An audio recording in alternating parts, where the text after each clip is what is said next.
कहानी की शुरुआत होती है अंतरिक्ष में तैरते हुए एक विशाल स्पेस स्टेशन को दिखाते हुए। इस पूरे सिस्टम का मालिक था डॉक्टर सुलिवन। डॉक्टर सुलिवन का अगला और सबसे बड़ा मकसद था मंगल ग्रह को इंसानों के रहने लायक बनाना, ताकि भविष्य में इंसान वहां बस सके। कुछ न्यूज रिपोर्टर्स डॉक्टर सुलिवन से मिलने के लिए आती हैं। डॉक्टर उन्हें अपनी रिसर्च दिखाता है और कहता है, जो पेड़ आप लोग यहाँ देख रहे हो, ये सब मंगल ग्रह से लाई गई मिट्टी में उगाए गए हैं। धरती की मिट्टी इतनी ज्यादा खराब हो चुकी है कि उसमें एक भी पेड़ उगाना लगभग नामुमकिन है। फिर डॉक्टर आगे कहता है, हमारे पास इतनी एडवांस टेक्नोलॉजी है कि हम मंगल ग्रह को बिल्कुल धरती की तरह बना सकते हैं। तब वहीं मौजूद एक न्यूज रिपोर्टर डॉक्टर से सवाल करती है, आपके पास इतनी दौलत है, इतनी हाईटेक टेक्नोलॉजी है, तो आप मंगल को रहने लायक बनाने पर इतना जोर क्यों दे रहे हो? धरती पर अभी भी करोड़ों लोग जिंदा हैं। आप चाहो तो इसी टेक्नोलॉजी की मदद से धरती को फिर से हरा भरा बना सकते हो, बिल्कुल पहले जैसा। फिर आप धरती के लिए कुछ क्यों नहीं कर रहे? ये बात सुनते ही डॉक्टर सुलिवन के चेहरे पर गुस्सा साफ दिखने लगता है। उसका असली इरादा कभी भी धरती को ठीक करना नहीं था। वो सिर्फ मंगल ग्रह को इंसानों के रहने लायक बनाना चाहता था। धरती पर रहने वाले गरीब लोग, उनका दर्द और उनकी जिंदगी डॉक्टर सुलिवन के लिए कोई मायने नहीं रखती थी। लेकिन फिर भी डॉक्टर अपने गुस्से को कंट्रोल करता है और न्यूज रिपोर्टर के सवाल का जवाब बिल्कुल शांत और सामान्य आवाज में देता है। इसके बाद हम देखते हैं एक स्पेसशिप गोली की रफ्तार से अंतरिक्ष के अंदर भाग रही होती है। उस स्पेसशिप को पकड़ने के लिए बहुत सारे छोटे छोटे स्पेस यान उसके पीछे पड़ जाते हैं, क्योंकि अंतरिक्ष में एक ही नियम चलता है, जो भी ज्यादा स्पेस जंक या भागी हुई स्पेसशिप पकड़कर फैक्ट्री में जमा करेगा, उसे बदले में बहुत सारा पैसा मिलेगा। अगर ये लोग इस स्पेसशिप को पकड़ लेते तो आज उनकी एक बड़ी कमाई हो जाती। तभी वहां एक और स्पेसशिप की एंट्री होती है। इस स्पेसशिप पर कोरिया का झंडा लगा होता है। इस स्पेसशिप के अंदर कुल 4 लोग होते हैं, पायलट टेहो, कैप्टन जंग, मजबूत क्रू मेंबर टाइगर पार्क और एक रोबोट बब्स। अचानक रोबोट बब्स बहुत तेजी से एक हुक भागती हुई स्पेसशिप की तरफ फेंकता है। हुक जाकर उस स्पेसशिप को मजबूती से पकड़ लेता है। इसके बाद ये चारों मिलकर उस स्पेसशिप को बाकी लोगों से छुड़ा लेते हैं और जैसे तैसे करके वहां से निकलने की कोशिश करते हैं। लेकिन तभी उनके सामने आ जाता है एक बड़ा सा स्पेस एलिवेटर। सब लोग डर जाते हैं कि कहीं उनका स्पेसशिप एलिवेटर से टकरा ना जाए। लेकिन यहीं पर टेहो अपनी स्किल दिखाता है। टेहो एक बेहतरीन पायलट होता है। वो स्पेस एलिवेटर के अंदर से बहुत ही आसानी और कंट्रोल के साथ स्पेसशिप को बाहर निकाल लेता है। सब लोग खुशी मनाने लगते हैं, क्योंकि आज लग रहा होता है कि उनकी बड़ी कमाई होने वाली है। लेकिन खतरा अभी भी खत्म नहीं हुआ था। तभी उनके सामने एक बड़ा स्पेस स्टेशन आ जाता है। वो लोग जैसे तैसे करके अपने स्पेसशिप को स्पेस स्टेशन से बचाकर निकाल लेते हैं। लेकिन तभी एक और गड़बड़ हो जाती है। उनका स्पेसशिप जाकर एक बड़े एंटेना से टकरा जाता है, जिसके कारण पूरे एरिया का इंटरनेट कनेक्शन टूट जाता है। जब ये लोग पकड़ी हुई स्पेसशिप के पैसे लेने फैक्ट्री में जाते हैं तो फैक्ट्री वाले उन्हें पूरा पैसा देने से मना कर देते हैं। जो थोड़ा बहुत पैसा मिला होता है वो भी वापस ले लिया जाता है, क्योंकि इन लोगों की गलती से स्पेस स्टेशन का एंटेना टूट गया था। इसका नतीजा ये होता है कि आज भी चारों को भूखे पेट सोना पड़ता है। चारों एक जगह बैठकर आपस में डिस्कस करते हैं। वो स्पेसशिप जो उन्होंने पकड़ी होती है, अगर उसके अंदर से कोई कीमती चीज या फिर कोई रेयर और पावरफुल बैटरी मिल जाए तो उसे बेचकर वो लोग थोड़ा बहुत पैसा कमा सकते थे। जब वो लोग स्पेसशिप को खोलने की कोशिश करते हैं तो शुरू में उन्हें कुछ भी काम का नहीं मिलता। अंदर सब कुछ टूटा फूटा और बेकार पड़ा होता है। तभी उनमें से एक आदमी स्पेसशिप का एक और गेट खोलता है। अचानक अंदर से सफेद रंग का एक बैलून बाहर निकलता है। पहले तो उन्हें लगता है ये भी किसी काम का नहीं होगा, लेकिन जब वो बैलून को ध्यान से देखते हैं तो उसके अंदर एक छोटी सी बच्ची दिखाई देती है। वो लोग उस बच्ची को लेकर स्पेसशिप के अंदर आ जाते हैं और आपस में बात करने लगते हैं। वो कहते हैं, लड़की देखने में काफी खूबसूरत है, जरूर इसके माँ बाप बहुत पैसे वाले होंगे। अगर हम इस लड़की को उसके माँ बाप तक पहुंचा दें तो बदले में हम बहुत सारा पैसा ले सकते हैं। इसके बाद वो लोग लड़की से पूछते हैं, तुम्हारे मम्मी डैडी कौन है? लड़की शांत आवाज में जवाब देती है, मेरा कोई मम्मी डैडी नहीं है। ये बात सुनते ही सब लोग फिर से उदास हो जाते हैं। तभी टीवी पर एक ब्रेकिंग न्यूज चलने लगती है। न्यूज में बताया जाता है कि ये छोटी लड़की असल में एक हाइड्रोजन बम है। ये लड़की किसी भी भीड़ भाड़ वाले एरिया में जाकर खुद ब खुद ब्लास्ट हो सकती है। अगर किसी के पास ये लड़की हो तो तुरंत अथॉरिटीज को सूचित करें। जैसे ही ये खबर चलती है पूरे एरिया में अफरा तफरी मच जाती है। वह लोग अपनी जान बचाने के लिए इधर उधर भागने लगते हैं। अगर वो छोटी लड़की किसी के पास भी चली जाती तो बहुत ज्यादा डर जाते। टेहो हाथ जोड़कर कहते, प्लीज हमसे दूर चली जाओ, अभी मेरी शादी भी नहीं हुई है। उस छोटी लड़की के पास एक बैग होता है। जब वो बैग खोला जाता है तो उसके अंदर एक मोबाइल फोन और कुछ किताबें मिलती हैं। मोबाइल चेक करने पर पता चलता है कि उसमें सिर्फ एक ही आदमी के बहुत सारे मिस्ड कॉल्स आए हुए हैं। टेहो ध्यान देता है जिस नाम से बार बार मिस्ड कॉल आया है उसी आदमी का नाम उन किताबों में भी लिखा हुआ होता है। लेकिन ये लोग उस नंबर पर डायरेक्टली कॉल नहीं करना चाहते। उन्हें डर होता है कि अगर कॉल किया तो कोई उन्हें ट्रैक कर सकता है। तभी उन्हें याद आता है जब वो लोग स्पेसशिप को पकड़ने गए थे तब उनके पीछे एक और स्पेसशिप था जो ब्लैक फॉक्स का था। वो लोग अंदाजा अंदाजा लगाते हैं कि ब्लैक फॉक्स भी इस लड़की को पकड़ना चाहता होगा, इसलिए ये लोग ब्लैक फॉक्स को ही कॉल करने का फैसला करते हैं। वीडियो कॉल पर पहले वो छोटी लड़की का वीडियो दिखाते हैं और कहते हैं, अगर तुम्हें ये लड़की चाहिए तो बदले में हमें $1 मिलियन चाहिए। उधर से जवाब आता है, लड़की हमें दे दो, बदले में हम तुम्हें $2 मिलियन देंगे। ये बात सुनते ही चारों बहुत ज्यादा खुश हो जाते हैं। उधर स्पेसशिप के अंदर हम एक अजीब सा सीन देखते हैं। उस छोटी लड़की की आंखें नीले रंग में चमकने लगती हैं। वो अपने सामने रखे एक मरे हुए पेड़ पर हाथ रखती है और कुछ ही पल में वो पेड़ जिंदा हो जाता है। इसके बाद टाइगर देखता है कि वो छोटी लड़की एक पेंटिंग बना रही है। टाइगर बोलता है, तुम बहुत खराब पेंटिंग बनाती हो। लड़की शांति से कहती है, ये डायनासोर की पेंटिंग है। तब टाइगर उसे बताता है कि असली डायनासोर कैसा होता है और उसे कुछ पिक्चर्स दिखाता है। इसके बाद वो लड़की टाइगर को एक स्केच दिखाती है जो उसने खुद बनाया होता है। अपना स्केच देखकर टाइगर थोड़ा भावुक हो जाता है। जब ये लोग ब्लैक फॉक्स के पास जाने की तैयारी कर रहे होते हैं, तभी अचानक वहां एक पुलिस ऑफिसर आ जाता है। पुलिस को देखते ही ये लोग जैसे तैसे करके उस छोटी लड़की को छुपा देते हैं। पुलिस ऑफिसर अंदर आते ही उन सब के साथ बहुत बदतमीजी से पेश आता है। ऑफिसर को शक हो जाता है कि अलमारी के पीछे कोई ना कोई छुपा हुआ है। वो अलमारी की तरफ बढ़ने लगता है। तभी टाइगर पुलिस ऑफिसर को कुछ पैसा देकर रिश्वत देने की कोशिश करता है। जैसे ही पुलिस ऑफिसर पैसा लेता है, तभी कैप्टन आगे आकर कहता है, हमने तुम्हें रंगे हाथों रिश्वत लेते पकड़ लिया है। कैप्टन पुलिस ऑफिसर को ब्लैकमेल करता है और कहता है, अगर ये बात हमने यूटीएस कंपनी को बता दी तो तुम्हारी नौकरी गई। ये सुनकर पुलिस ऑफिसर बहुत ज्यादा डर जाता है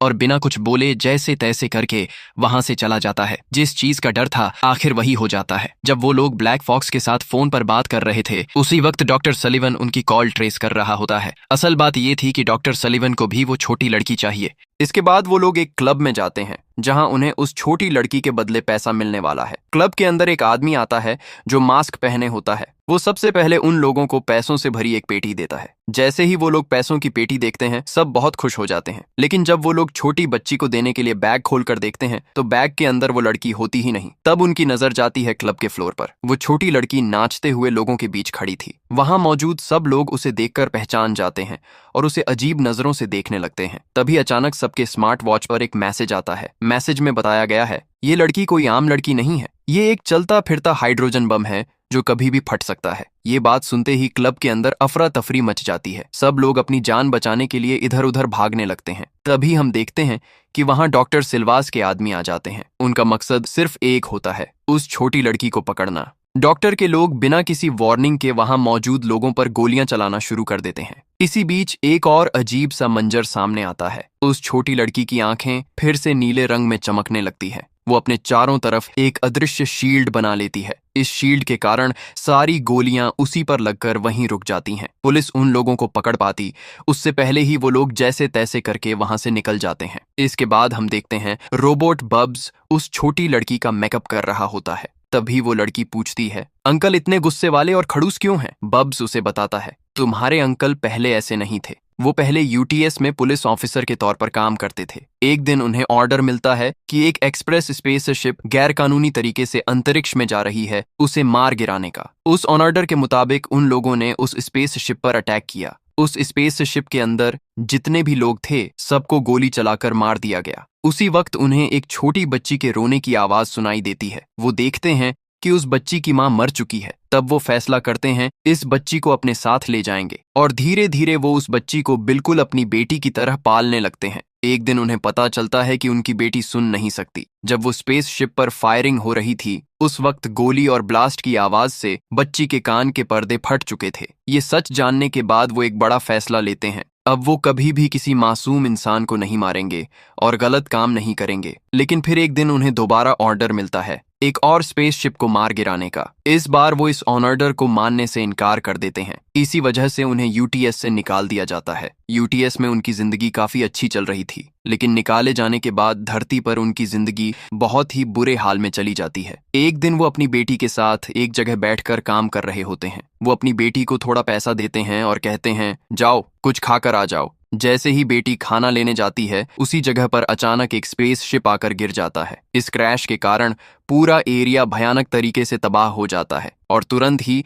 उस एरिया को सील कर दिया जाता है। वहां मौजूद सभी लोग अंतरिक्ष में उछलकर मारे जाते हैं। वो अपनी आंखों के सामने अपनी बेटी को मरते हुए देखते हैं और टूटकर तड़प तड़प कर रोने लगते हैं। उस दिन के बाद से आज तक वो अपनी बेटी की मौत का जिम्मेदार खुद को ही मानते हैं। अपनी बेटी को आखिरी बार देखने के लिए वो एक ऐसी कंपनी के पास जाते हैं जो अंतरिक्ष में तैरती हुई लाशों को वापस लाती है, लेकिन उस कंपनी का चार्ज बहुत ज्यादा होता है। उस वक्त उनके पास इतना पैसा नहीं था। कंपनी उन्हें बताती है, आपके पास 3 साल का वक्त है। अगर 3 साल के अंदर आप पैसा ले आए तो हम आपकी बेटी की बॉडी वापस ले आएंगे, वरना 3 साल बाद आपकी बेटी धरती के ऑर्बिट के बाहर चली जाएगी और हमेशा के लिए गुम हो जाएगी। तब से लेकर आज तक वह सिर्फ एक ही वजह से जिंदा है, पैसा कमाना और अपनी बेटी को आखिरी बार देखना।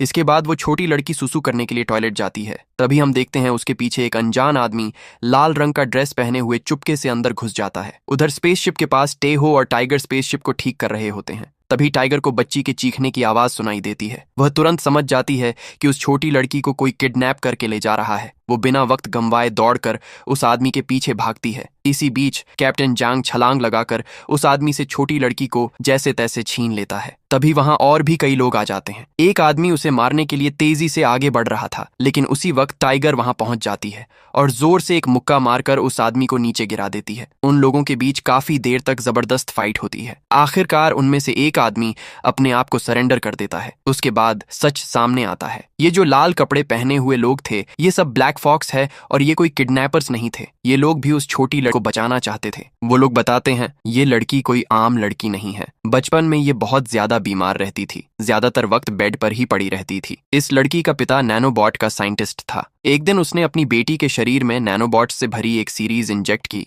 इस उम्मीद में कि उसकी बेटी ठीक हो जाएगी। और वही होता है, लड़की पूरी तरह ठीक हो जाती है, लेकिन उसके अंदर एक अजीब सी सुपर पावर आ जाती है। वो अपनी शक्ति से किसी भी मरे हुए पेड़ को तुरंत जिंदा कर सकती है। सिर्फ इतना ही नहीं, वो उस पेड़ पर फल फूल भी उसी वक्त उगा सकती है। ये देखकर उसके पिता को एक बड़ी उम्मीद मिलती है कि शायद उसकी बेटी मरी हुई धरती को दोबारा जिंदा कर सकती है। लेकिन ये बात डॉक्टर सलिवन तक भी पहुंच जाती है। डॉक्टर इसीलिए इस लड़की को किडनैप करना चाहता है, ताकि इस लड़की की शक्ति के सहारे मंगल ग्रह पर पेड़ पौधे उगा सके और मंगल को इंसानों के रहने लायक बना सके। उनमें से एक लड़की और भी चौंकाने वाली बात कहती है। स्पेस में जो फैक्ट्री तैर रही है, डॉक्टर ने उस फैक्ट्री के अंदर एक हाइड्रोजन बम फिट कर रखा है और इस हाइड्रोजन बम को सिर्फ ये छोटी लड़की ही एक्टिवेट कर सकती है अपने नैनोबॉट्स की मदद से। अगर हाइड्रोजन बम फट जाता है तो पूरी फैक्ट्री धरती पर आकर गिर जाएगी और धरती पर मौजूद सारे इंसान मारे जाएंगे। धरती पूरी तरह तबाह हो जाएगी। इसीलिए हम लोग इस छोटी लड़की को बचाना चाहते थे। ब्लैक फॉक्स के लोग कहते हैं कि हम लोग फिर से कुछ दिनों के बाद मिलेंगे, तब हम इस छोटी लड़की को उसके पिता से मिलवाएंगे। तभी अचानक वहां पर हमला हो जाता है। डॉक्टर के लोग वहां आ जाते हैं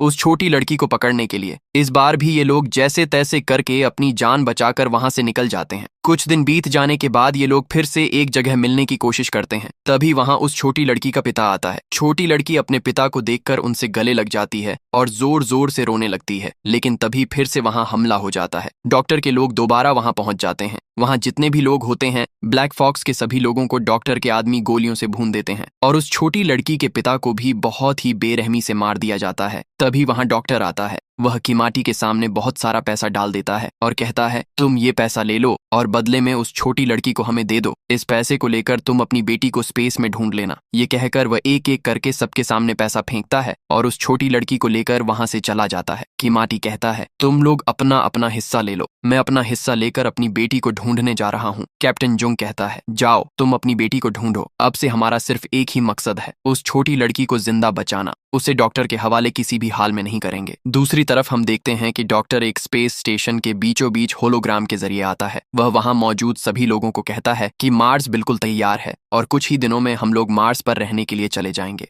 तभी हमें डॉक्टर के असली मकसद का पता चलता है। वह पहले मार्स को इंसानों के रहने लायक बनाएगा, उसके बाद वह उस छोटी लड़की को मार देगा ताकि धरती पर फिर से पेड़ पौधे उग सकें और धरती पर मौजूद सभी इंसान मर जाएं। इधर हम कैप्टन किमाटी को देखते हैं। वह अपनी छोटी बेटी की यादों का एक बॉक्स खोलता है। उसमें अपनी बेटी के साथ बिताए हुए सारे पल याद करता है। उसे याद आता है कि वह अपनी बेटी से कितना प्यार करता था और कैसे उसकी अपनी गलती की वजह से उसकी बेटी मर गई थी। जब उसे अपनी गलती का एहसास होता है तो वह वापस आता है। वह अपनी टीम से कहता है, चलो अब हम उस छोटी लड़की को बचाएंगे, हम उसे मरने नहीं देंगे। ये सुनकर सब लोग बहुत खुश हो जाते हैं। ये लोग जैसे तैसे करके फैक्ट्री के अंदर पहुंच जाते हैं। वहां वह देखते हैं कि उस छोटी लड़की को एक कुर्सी के साथ बम के पास बांधकर रखा गया है। वह छोटी लड़की को खोल देते हैं और देखते हैं कि बम कुछ ही मिनट में फटने वाला है। कैप्टन किमाटी कहता है, चलो हम यहाँ से दूर निकल जाते हैं, इससे हम सब बच जाएंगे। लेकिन कैप्टन जुंग कहता है, इस बम की पावर इतनी ज्यादा है कि यह लगभग 5000 किलोमीटर के रेडियस में मौजूद सारे नैनोबॉट्स को खत्म कर देगा और उस छोटी लड़की के अंदर जितने भी नैनोबॉट्स हैं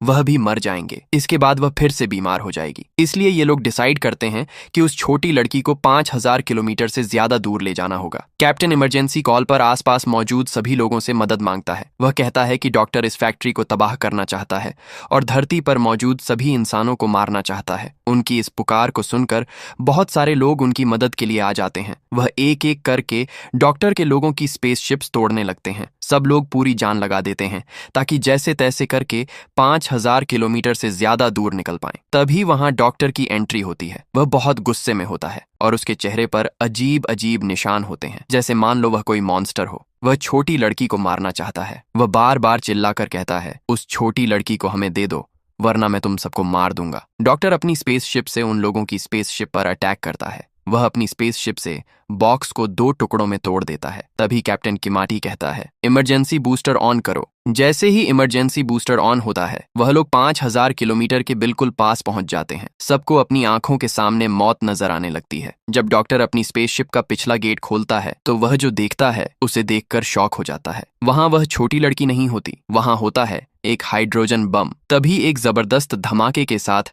हाइड्रोजन बम ब्लास्ट हो जाता है। उसके बाद हम देखते हैं कि उस छोटी लड़की की आंखें फिर से चमकने लगती हैं। दूर अंतरिक्ष में जहां ब्लास्ट हुआ था वहां एक लाल रंग की रोशनी जलने लगती है। वह छोटी लड़की 5000 किलोमीटर दूर से नैनोबॉट्स को कंट्रोल करके सबको जैसे तैसे बचा लेती है। उस स्पेसशिप के अंदर मौजूद सभी लोग बच जाते हैं और इसी के साथ यह कहानी यहीं पर खत्म हो जाती है।